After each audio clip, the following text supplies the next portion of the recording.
가족이니까 참아야 한다는 말이 당신의 인생을 얼마나 갉아먹었는지 생각해 본 적 있는가?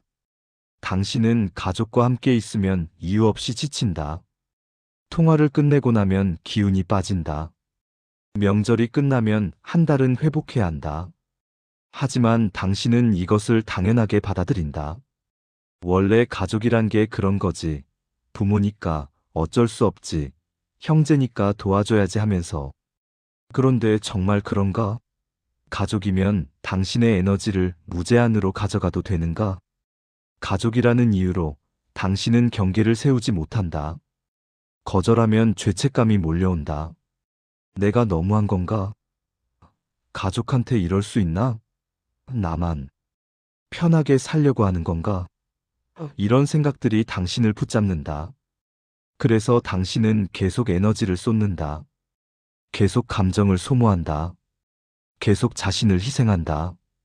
그리고 어느 순간 당신은 텅 비어 있다. 이건 사랑의 문제가 아니다. 에너지의 문제다. 아무리 가족이라도 당신의 에너지를 계속 빼앗아가는 관계는 지속 가능하지 않다. 당신이 바닥나면 당신은 아무도 도울 수 없다. 당신 자신조차 돌볼 수 없다. 감정 흡혈귀란 무엇인가? 이것은 악인을 지칭하는 말이 아니다. 나쁜 의도를 가진 사람을 말하는 것도 아니다. 감정 흡혈귀는 타인의 에너지를 소모시키는 패턴을 가진 사람이다. 함께 있으면 이유 없이 지치게 만드는 사람이다. 도와줄수록 더 요구하는 사람이다. 경계를 세우면 죄책감을 자극하는 사람이다. 중요한 건 이들은 자신이 다른 사람의 에너지를 빼앗는다는 사실을 모를 때가 많다는 것이다. 그들은 자신이 당연한 요구를 한다고 생각한다. 가족이니까 도와주는 게 당연하다고 생각한다. 당신이 거절하면 당신이 이기적이라고 생각한다. 그래서 더 문제다. 그들은 바뀌지 않는다. 왜냐하면 자신이 문제라고 생각하지 않으니까. 가족 안에 숨어있는 감정 흡혈귀의 특징을 하나씩 설명하겠다. 이 특징들이 당신의 가족에게서 보인다면 당신은 지금 에너지를 빼앗기고 있는 것이다. 첫 번째 특징, 끊임없는 불평과 피해의식이다. 이 사람은 늘 힘들다. 늘 불행하다. 늘 누군가 때문에 고통받는다. 그리고 그 이야기를 당신에게 계속한다. 당신이 들어주면 또 이야기한다. 당신이 조언하면 듣지 않는다. 왜냐하면 이 사람이 원하는 건 해결이 아니라 공감이기 때문이다. 아니, 공감도 아니다. 이 사람이 원하는 건 당신이 자신의 감정을 받아주는 것이다. 이것이 에너지를 소모시키는 이유는 당신이 아무리 들어줘도 끝이 없기 때문이다. 문제는 해결되지 않고 같은 이야기가 반복된다. 당신은 매번 그 감정을 받아주고 공감하고 위로한다. 하지만 달라지는 건 없다. 당신의 에너지만 빠져나간다. 특히 가족일 때 이것은 더 위험하다. 왜냐하면 당신은 거절할 수 없기 때문이다.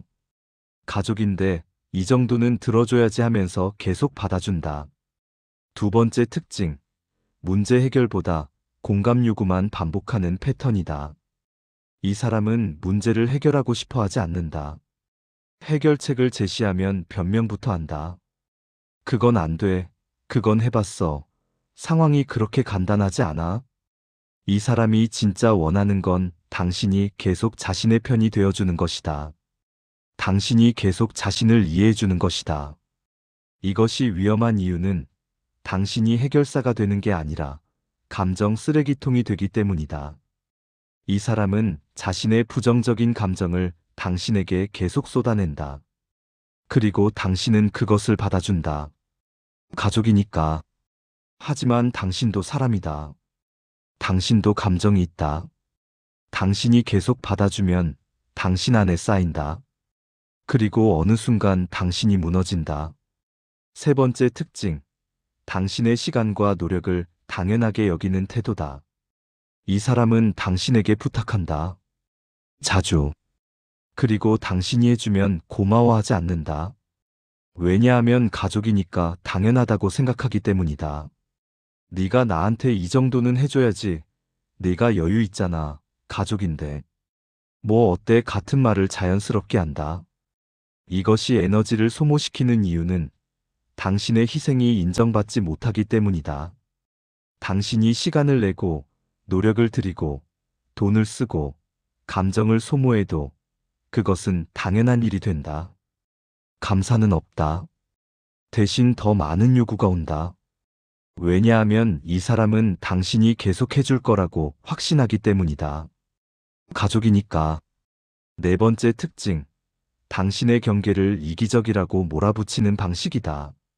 당신이 거절하거나 한계를 말하거나 거리를 두려고 하면 이 사람은 당신을 공격한다. 직접적으로 공격하지 않을 수도 있다. 대신 죄책감을 심는다. 네가 그럴 줄 몰랐다. 가족인데 이럴 수 있어? 다른 사람들은 안 그러던데 같은 말로. 이것이 가장 위험한 이유는 당신의 정당한 경계를 문제로 만들기 때문이다. 당신이 나를 지키려는 시도를 이기심으로 포장한다. 그래서 당신은 죄책감을 느낀다. 내가 너무한 건가?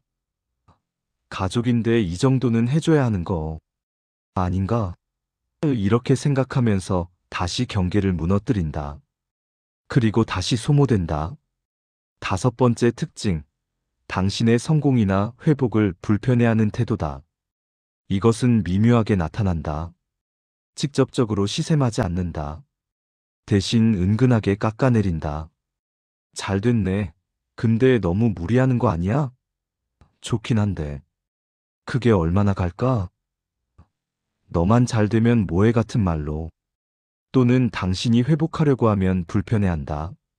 너만 쉬면 나는 어떡해. 네가 좀 더 도와줬으면 좋겠는데. 이것이 에너지를 소모시키는 이유는 당신이 나아지는 것조차 허락받지 못하기 때문이다. 당신이 성장하거나 회복하거나 경계를 세우려고 하면 이 사람은 그것을 방해한다. 의도적이지 않을 수도 있다. 하지만 결과적으로 당신은 제자리에 머물게 된다. 왜냐하면 앞으로 나아가려고 하면 죄책감이 몰려오기 때문이다. 여섯 번째 특징. 죄책감, 의무, 비교를 무기로 사용하는 방식이다. 내가 너를 어떻게 키웠는데, 다른 집 아들은 이렇게 하던데, 내 동생은 안 그러던데, 가족인데. 이 정도는 해야지 같은 말이 반복된다. 이것은 요청이 아니라 압박이다. 당신에게 선택권을 주지 않는다. 당신이 거절하면 당신은 나쁜 사람이 된다. 이것이 위험한 이유는 당신의 선택권을 빼앗기 때문이다. 당신은 도와주고 싶어서 도와주는 게 아니라 죄책감 때문에 도와준다. 의무감 때문에 도와준다. 비교당하기 싫어서 도와준다. 이것은 건강한 관계가 아니다. 이것은 감정적 협박이다. 왜 가족 관계에서는 이 문제가 더 심각해지는가? 혈연은 거리두기를 어렵게 만든다. 친구나 연인은 끊을 수 있다. 하지만 가족은 끊기 어렵다. 완전히 연락을 끊으면 주변에서 뭐라고 한다. 명절에는 만나야 한다. 그래서 당신은 계속 에너지를 소모한다. 부모니까, 형제니까라는 말이 기준을 무너뜨린다. 이 말 앞에서 당신의 모든 경계는 무의미해진다. 당신이 불편하고 지치고 소모되어도 가족이니까라는 말 하나로 당신은 참아야 한다. 이것이 당신의 기준을 무너뜨린다. 도움과 희생의 경계가 사라진다. 처음에는 도움이다. 하지만 시간이 지나면서 희생이 된다. 당신의 시간, 당신의 에너지, 당신의 감정, 당신의 인생을 희생한다.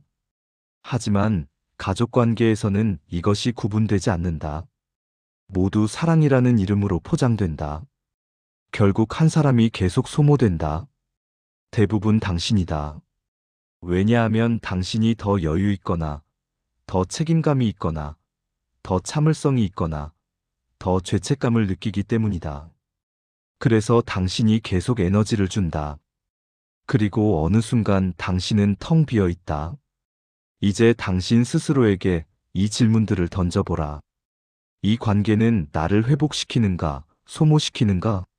함께 있고 나면 나는 어떤 상태인가? 나는 도움을 주고 있는가? 에너지를 빼앗기고 있는가? 이 사람은 나의 경계를 존중하는가? 무너뜨리는가? 나는 이 관계에서 선택권이 있는가? 의무만 있는가? 나는 도와주고 싶어서 도와주는가? 죄책감 때문에 도와주는가? 이 관계는 상호적인가? 일방적인가? 나는 언제 회복할 수 있는가? 이 사람은 나의 성장을 응원하는가? 불편해하는가? 나는 이 관계 때문에 나 자신을 잃고 있지 않은가? 감정 흡혈귀에게 에너지를 빼앗기지 않는 기준을 제시하겠다. 첫 번째, 도와줄 수 있는 범위를 설정하라. 시간, 돈, 에너지, 감정 모두 한계가 있다. 당신이 무한정 줄 수 있는 건 없다. 범위를 정하라. 나는 여기까지 할 수 있다. 이것 이상은 불가능하다. 이것을 명확히 하라. 가족이라도 마찬가지다. 두 번째, 감정적 반응을 줄여라.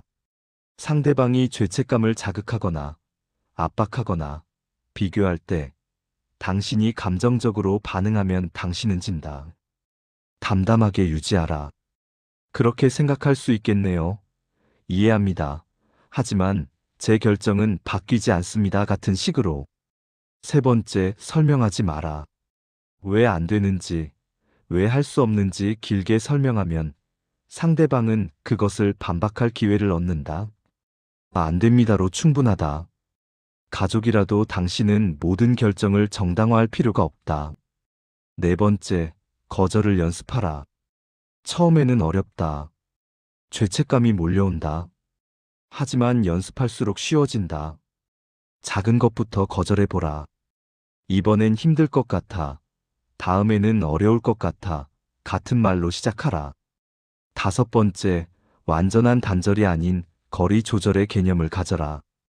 가족과 연을 끊어야 한다는 말이 아니다. 거리를 조절하라는 말이다. 만나는 빈도를 줄이고, 통화 시간을 제한하고, 에너지가 소모되는 대화는 피하라. 완전히 끊지 않아도 거리를 두는 것만으로도 당신은 회복할 수 있다. 경계는 사랑의 반대가 아니다. 경계는 관계를 지속 가능하게 만드는 도구다. 당신이 경계를 세우지 않으면 당신은 결국 무너진다. 당신이 무너지면 아무도 도울 수 없다. 경계는 당신을 지키는 동시에 관계를 지킨다. 가족도 관계다. 혈연이라고 해서 특별한 게 아니다. 모든 관계에는 한계가 필요하다. 존중이 필요하다.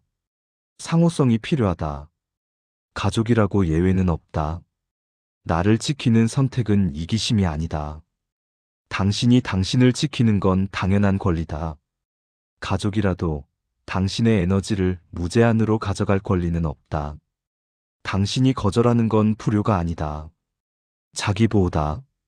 에너지가 바닥나면 아무도 돕지 못한다.